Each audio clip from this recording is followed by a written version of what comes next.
다양한 문장 꼬리를 보면은 문장 구분, 다양한 문장 구분, 꼬리를 보면 알 수 있다라는 부분이 있는데 요거 한번 읽어볼래요? 여기 선생님 밑줄 문장에도 친 거? 여러 종류가 있다는 사실을 알고 있나요?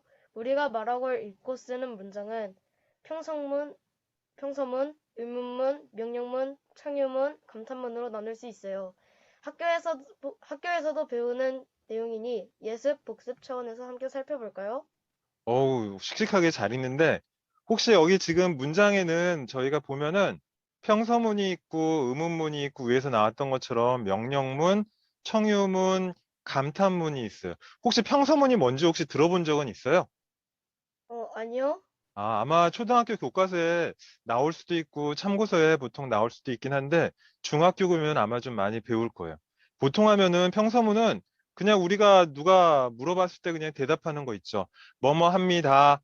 뭐 보통 다로 끝나는 걸로 다 끝나요. 오늘 뭐 학교 다녀왔습니다. 이렇게 보통 우리가 일기 쓸 때 하는 부분을 평서문이라고 하게 되고 국어를 잘하려면은 내가 알고 있는 표현을 어떻게 이런 어휘로 사용할 수가 있을까라는 다양한 걸 표현하는 걸 좀 많이 익혀둬야 될 필요가 있어요. 왜냐면은 조금 사람들은 좀 어렵게 말하기를 조금 좋아하는 경우도 가끔은 있고 조금 지식적인 부분 용어 자체를 좀 사용하는 경우가 많다 보니까 내가 아는 만큼 좀 많이 다른 사람들하고 대화하기도 좀 많이 편할 것 같고요. 좀 어려운 책들은 좀 이런 문장으로 나와 있으니까 왜 이렇게 어려운 말로 쓰나요? 라고 하는 거는 뭐 그분들이 그렇게 또 글을 쓰니까 한번 따라가 볼 필요도 있을 것 같아요. 두 번째, 의문문이 있어요. 의문문 한번 읽어볼래요? 말하는 이가 듣는 이에게 질문을 하여 대답을 요구하는 문장. 그래, 이거는 뭐 너무 익숙할 것 같아. 세 번째, 명령문 한번 읽어볼래요? 말하는 이가 듣는 이에게 어떤 행동을 하도록 요구하는 문장. 그래, 보통 의문문하고 명령문이 가끔은 이제 문장에서 혼동되는 경우도 발생하는데 청유문 한번 읽어볼래요? 말하는 이가 듣는 이에게 어떤 행동을 함께 하기로 요청하는 문장. 청유라는 말 혹시 들어봤어요? 아니요. 아, 그래? 뭐 어떤 거를 요청한다라는 말을 혹시 들어봤어요? 네. 그거의 어떤 청이라고 보면 돼요. 거기서 사용하는. 그러니까 이게 한자어다 보니까 한자어를 지금 하나하나씩 이제 익히게 되면은 이게 무슨 말인지는 몰라도 조금, 이걸 어떤 식으로 해석하면 좋겠다라는 게 좀 감이 쓸 수가 있으니까 뭐 처음에 듣기가 조금 어렵지 몇 번 듣다 보면 저건 저거야 이런 식으로. 그러니까 국어가 그래서 책을 좀 많이 읽고 다른 사람들하고 이야기를 많이 하다 보면은 내가 알고 있는 지식도 많아지게 되고 그게 조금 더 고급스러워진다고 할까? 그러니까 그런 부분도 있다고 생각해줘. 조금 다시 한번 이렇게 모아두는 게 좀 필요할 것 같고요. 여기 두 번째 보면은 평서문으로 가득 찬 지문, 그 속에 불쑥 나타난 의문문이래요. 일상적으로 할 때 같이 게임하자, 밥 먹었니? 새 옷이 멋있군, 그만 놀려라. 이런 문장을 우리가 많이 지금 사용을 하는 경우가 있는데 뭐 여기서 보면은 비문학 지문 한번 요거 볼래요? 비문학이라는 건 뭐냐면은 우리가 보통 책에서 나오는 여러 가지 그냥 누가 자기 어떤 그 소설 이야기든지 아니면 어떤 자기의 주인공을 두고서 어떤 글을 쓰는 거. 그런 부분을 보통 이제 문학이라고 하게 되는데 보통 시사적인 내용, 그다음에 우리가 생활하는 내용, 과학적인 지식, 뭐 철학적인 지식, 사회적인 지식 그런 부분을 보통 비문학 지문이라고 우리가 보통 많이 하거든요. 그러니까 문학이 아닌 지문이라고 생각해 주면 되고 요거 한번 읽어볼래요? 비문학 지문 주로 평서문으로 구성인데 한꺼번에라고 써 있는 거 한번 읽어볼래요? 한꺼번에 많은 양의 채소를 소금에 절이고 각종 양념을 해 김치를 만드는 행위를 김장이라고 한다. 가족은 물론 이웃, 친척과 김장을 같이 하고 김치를 나눠 먹는 문화는 2013년 유네스코 인류무형 문화유산에 등재가 되기도 했다. 그렇지. 유네스코가 여러 가지 각 나라에서 가지고 있는 좋은 유산들을 많이 보존하는 단체라고 일단 봤을 때 잘 봐요. 요거 한번 읽어볼게요. 여기 보면은 한꺼번에 많은 양의 채소를 소금에 절이고 소금에 절인다라는 말이 혹시 무슨 말인지 알까? 소금에 약간 어 그치. 절인다는 표현이 예. 절인다는 에, 표현을 어떻게 설명해 주면 좋을까요? 음, 우리가 소금에 어떤 소금을 뿌려가지고 소금 안에, 그러니까 그 물체 그러니까 물체에다가 소금을 뿌려서 그 물체에 있는 어떤 수분을 이렇게 제거하는 부분을 소금에 절인다라고 우리가 좀 많이 해요. 왜냐면은 이 부분은 뒤에 또 나올 건데 과학 현상에 삼투 현상이라고 있거든요. 혹시 삼투라는 말 들어본 적 있어요? 네. 그치. 뭐 삼투 뭐 삼투 현상 있는데 혹시 그거 선생님한테 설명해 줄 수 있어요? 이제 삼투 현상이 네, 잘 기억은 안 나는데 네. 약간 농도가 높은 쪽에서 낮은 쪽이었나? 아무튼 그렇게 물이 이동하는? 와우, 너무 잘하는데, 그러니까 어떤 부분이 이동하는 건 우리가 확산이라는 게 있고, 그 다음에 삼투라는 게 있어요. 삼투라는 게 있는데, 확산은 지금 했던 대로 농도 부분이 있을 때, 농도가 있을 때, 고농도, 높은 농도에서 그 다음에 저쪽 낮은 농도로, 이쪽으로 움직이는 게 이제 확산이라고 보통 하고, 그 다음에 지금 삼투는 저농도에서 고농도로 움직이는 부분 쪽으로 일단은 보는 걸로 일단은 봐주면 돼요. 그래서 우리가 지금 배추를 절인다, 채소를 절인다는 거는 우리가 이제 소금을 딱 우리가 뿌려요. 소금을 딱 뿌리게 되면은 지금 여체 이렇게 만약에 배추가 있어요. 배추.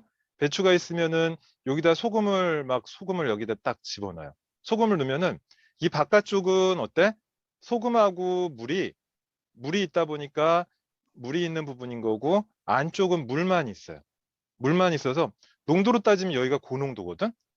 고농도? 네. 그러다 보니까 안에 있는 물이 바깥쪽 이 균형을 맞추기 위해서 바깥으로 빠져나와요. 그 부분 자체다 하니까 배추가 이제 막 쌩쌩하던 게 소금에 절으면은 그 안에 물이 빠져가지고 얘가 이제 시들시들 힘이 없는 어떤 그런 상태. 그러니까 그렇게 하는 부분을 우리가 삼투 현상으로 보통 많이 해요. 그러니까 그 부분을 이제 소금에 절인다라는 부분으로 예전에는 과학적으로 이게 삼투라는 말을 우리가 몰랐어도 아, 거기다가 소금을 뿌리면은 배추가 갑자기 숨이 이렇게 그 뭐랄까 파릇파릇하던 그런 게 안에 물기가 빠져서 이게 좀 힘이 없어져. 그러니까 우리가 김치를 담그기가 너무 편해. 이런 어떤 예전에 어떤 조상들이 이렇게 진행을 했었다면은 지금은 그 용어를 삼투라는 부분으로 저희가 제시하고 있는데 선생님이 조금 더 깊게 들어간 것 같다. 뒤쪽에 이제 삼투 현상이 나오게 되는데 그래서 각종 양념을 해 김치를 만드는 행위를 김장이라고 합니다. 김장에 대한 문화는 솔직히 우리 쪽에 좀 많이 있어요, 우리나라에. 그러다 보니까 우리나라 문화가 지금 전 세계로 좀 많이 퍼지는 거 있는데, 김치 하나 만드는 것만으로써 우리 문화라기보다는 김치를 만들면서 여기 써 있죠. 같이 하고 김치를 나눠 먹는 문화? 어쩌면 이 부분이 우리 그 대한민국의 문화에서 가장 중요한 특징을 가지고 있지 않을까?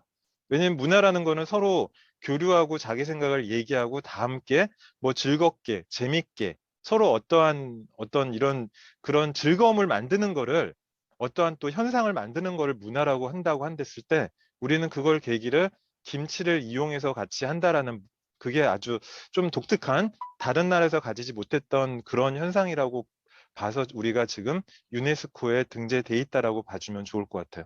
선생님 지금 얘기하는 거 뭐 내용이 어렵지는 않죠. 네. 그러니까 뭐 어렵지는 않을 거예요. 아마 학교에서 지금 배우는 부분하고 거의 일치하게 되기 때문에 선생님 지금 설명하는 거 속도가 좀 빨라요? 빠르지 않아요? 괜찮은 것 같아요. 괜찮아요. 이해하는 데 괜찮아요? 도움 되는 거요? 네. 그래. 여기서 한번 볼게, 선생님이. 여기서 한번 보면은 여기에 하지만 그렇다고 해서 비문학 지문에 꼭 평서문만 등장하는 건 아니에요. 의문문도 있고 그 다음에 여러 가지가 있게 되는데 한번 거기서 한번 찾아볼게요. 요거 한번 여기 지문 한번 읽어볼래요? 여기 어, 여기 네. 네. 제비뽑기 추첨가 공정한 방식이라는 믿음은 언제부터 시작됐을까? 추첨은 한정된 자원을 소수에게 공정하게 나누기 위한 제도로 활용된다. 그래, 뭐 이거에 대해서는 어떻게 생각해요? 제비뽑기 여러 가지 친구들하고 선택한다라든가 했을 때 제비뽑기라는 것에 대해서 공정하다고 생각해요? 아니면 어떻게 생각해요, 혹시? 제비뽑기는 뭔지 음, 알아요? 네. 그치. 여러 가지 이렇게 종이 접어놓고 거기서 하나씩 뽑는 거잖아? 네. 그쵸? 요거에 대해서는 공정하다고 생각해요. 네. 그래. 혹시 뭐 학교에서 다수결의 원칙은 혹시 배운 적 있어요? 네. 그래. 그러면 다수결의 원칙이 어떤 걸 의미할까? 이제 약간 사람들이 있으면은 네. 의견을 나눴을 때 더욱더 많은 사람이 주장하는 의견을 듣는. 오, 설명 되게 잘하는데, 예를 들어서 10명이 있을 때, 10명이 있을 때 만약에 뭐 5대5가 아니고 어떤 걸 선택할 때, 만약에 이렇게 해서 뭐 뭐 8명? 8명일 때 여기가 2명이면은 그래, 이쪽을 선택하는 게 맞아. 근데 예를 들어서 6명이고 4명일 때라고 했을 때는 누구를 선택하는 게 맞을까? 이쪽에 A 아니고 B 아니라고 했을 때 어디를 선택하는 게 맞을까요? 8대 2라면은 어, 8대 2라면 A를 선택하는 게 나을까? 아니면은 B를 선택하는 게 나을까? A요. A. 그럼 6대 4면은 그래도 A요. 그래도 A. 그러면 4에 대한 불만은 4를 선택한 아니 그러니까 B를 선택한 4명에 대한 의견은 우리가 어떻게 이거를 진행해야 되지? 이들이 만약에 따라오지가 않는다면 나는 이거에 대해서 불합리합니다라고 얘기를 했을 때 좀 당황스럽죠. 네.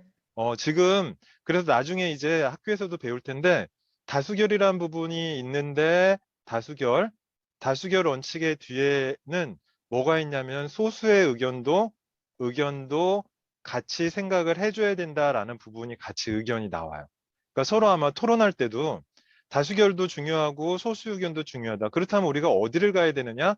또 어느 정도 또 이제 서로 같이 절충을 하는 부분 의견도 발생을 하는데 내가 다수결을 따르든 아니면은 소수의 의견을 따르든 어떠한 부분을 진행할 때는 이 두 가지를 같이 내가 생각하고 결정을 하고 합의를 해야 되는 부분이 있어요. 그래서 보통 우리가 토의를 한다든가 할 때 많이 어떤 부분을 결정할 때 뭐 그렇게 쉽지 않은 부분이 있는데 그래도 의견을 같이 들어서 그거를 보완한다는 데 큰 의미가 있고요.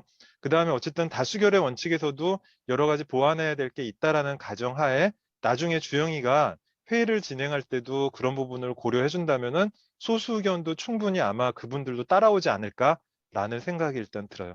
선생님이 지금 선, 음, 음, 지금 독해를 하면서 갑자기 뭐 옆으로 빠져가지고 다수결도 모르고 등등 하는데 그 이유 자체는 공부를 할 때는 한 가지만 여기서 읽고 그것만 익히기보다는 그 안에서 여러 가지 다른 부분으로 확장될 수 있는가? 이런 것도 한번 생각해 보고 그게 나 혼자 내 생각이 맞을까라는 부분도 한번 찾아보게 되고 또 이제 그거에 대한 어떤 깊은 내용을 찾아서 인터넷도 한번 찾아보는 쪽으로 그렇게 해주면 좋을 것 같아요.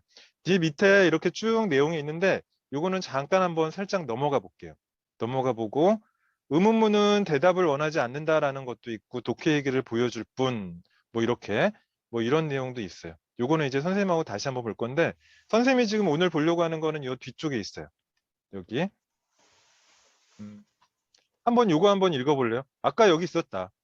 이 삼터 아까 있었지. 여기 한번 네. 어디냐면은 여기 한번 읽어봐봐요. 여기서부터 한번 읽어볼래요?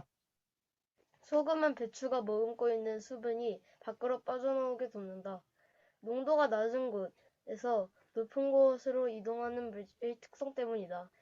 이 같은 현상을 삼투라고 말하며 삼투 형상에 의해 발생하는 압력을 삼투압이라고 한다. 삼투라는 말이 되게 어려워요.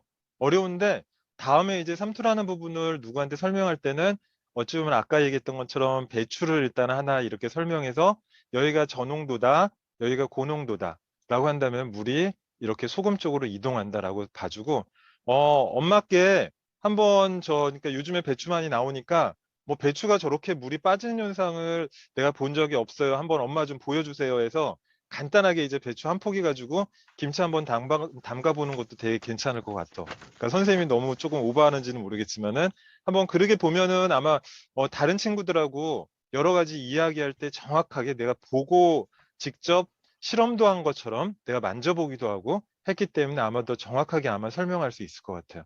그러면 잘 보자 여기. 윗글은 무엇에 관한 글일까? 이 내용이 예를 들어서 어떤 걸 얘기하고자 하는 거죠, 이게? 삼투요. 그치, 맞아. 여기다 삼투라고 써줄 수 있어요? 빈칸에?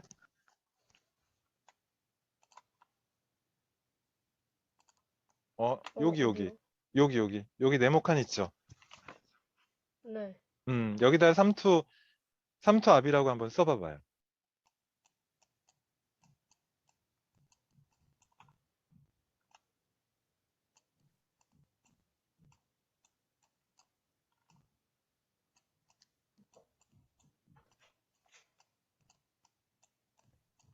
이제 누구한테 삼투압에 대해서 얘기할 때 설명할 수는 있겠어요? 네. 그래. 정확하게 어떠한 지식도 반만 하는 거는 크게 의미가 없다고 생각이 들어요. 알면은 정확하게 알고 깊게 알아야지만이, 그러니까 10가지를 다 아는 것보다도 한 5가지라도 정확하게 깊게 누구한테 정확하게 설명을 해줄 수 있게. 예를 들면은 지금 주영이가 지금 5학년이죠. 6학년이요. 아, 미안해. 6학년인데 예를 들어서 4학년 친구, 뭐 3학년 친구한테 지금 설명을 해준다라고 했을 때 내가 정확하게 해줄 수 있으면은 그게 어쩌면 주영이가 가지고 있는 뭐 여튼 힘이라고 생각이 들고, 윗글의 내용을 한번 요약해보면 뭐라고 요약해주면 좋을까? 어, 삼투압은, 음, 삼투는 삼투는? 농도가 낮은 곳에서 높은 곳으로 물을 이동한다. 그치. 그렇게 해주면 되겠다. 여기다가 이제 아마 글씨 쓰는 게 지금 혹시 펜으로 써요? 아니면 마우스로 쓰고 있어요? 마우스요. 아, 펜 가지고 있지 않았어요? 어, 지금 아, 따로 지금, 쓰는 게 없어서. 아, 지금 다른 곳에 놨구나. 그래, 네. 해가지고 지금 보니까 마우스로 쓰는 것 같아서 펜으로 쓰면은 선생님 한번 그럼 한번 써볼게. 한번 불러줘 볼래요? 선생님한테? 삼투는, 삼투는 농도가 낮은 곳에서 농도가 높은 곳으로 물을 이동한다.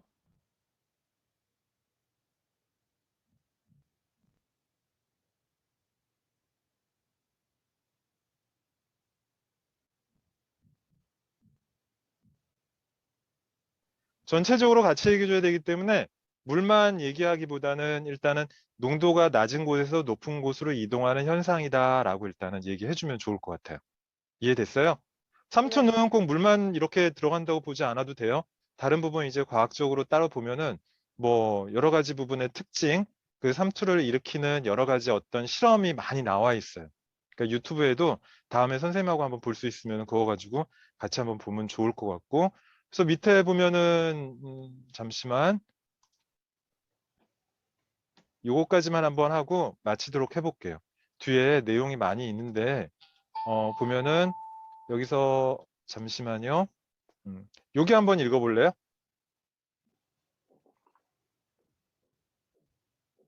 여기. 배추는 소금에 절이면 어떤 현상이 나타날까? 소금은 배추가 머금고 있는 수분이 밖으로 빠져나가게 돕는다. 농도가 낮은 곳에서 높은 곳으로 이동하는 물의 특성 때문이다. 이 같은 현상을 삼투라고 하며 삼투 현상에 의해 발생하는 압력을 삼투압이라고 한다. 그래, 맞아. 의문문 찾아보니까 여기서 배추를 소금에 절이면 어떤 현상이 나타날까? 어디 있을까? 여기 있지? 이 네. 의문문. 요게 지금 하나 의문문으로 찾았고. 우리 문장에는 아까 어떤 거 있다고 했어요? 평서문, 평서문, 의문문, 의문문, 명령문, 명령문, 그리고 누구한테 부탁하는 거, 요청하는 거. 청유문. 오와 잘한다. 청유문, 그 다음에 마지막 감탄문. 기억나요? 네. 그래, 이 5가지는 머릿속으로 한번 이거는 기억 외워둘 필요도 있어요. 그래서 그거를 다음에 문장을 이렇게 분류시킨다면 어떻게 분류시킬까라는 것도 한번 이렇게 해보면 좋을 것 같고, 윗글은 배추를 소금에 절이면 나타나는 현상을 말하고, 그래서 윗글의 내용을 지금 요약하면 우리는 이제 삼투 현상으로 아까 요약했었는데, 배추를 소금에 절이면 삼투압 현상에 의해 배추에서 수분이 빠져나온다. 라고 일단 요약할 수 있다고, 뭐 이렇게 하면 훨씬 더 아마 뭐 2가지가 다 포함될 수 있을 것 같아요. 지금 잠깐 밑에 한번 정리 부분이 있으면은 뭐 이래저래 여튼 그 내용 자체를 앞에 부분을 문장을 읽는데 항상 그 안에 어떤 내용이 있고 그 안에 있는 어휘 자체가 어떻게 활용되고 그 내용에 대한 의미를 정확하게 이해하는 것부터가 아마 독해가 시작이 된다고 생각하고 하나하나 풀어보면 될 것 같아요. 다음에 이거에 대한 설명은 동영상 한번 찾아보고 선생님하고 다시 한번 이야기하도록 하고 여하튼 오늘 수업은 여기까지 일단 마치도록 할게요. 주영이 수고 많았어요. 네. 네. 주영이 오늘 해보니까 좀 어때요? 재밌어요. 재밌어요? 좀 뭐 네. 할 때, 어떤 부분이 조금 재밌었던 것 같아요? 음, 어, 뭔지 모르게 재밌다. 네. 그러니까 선생님하고 수업하는 시간이 벌써 한 30분을 지금 했는데,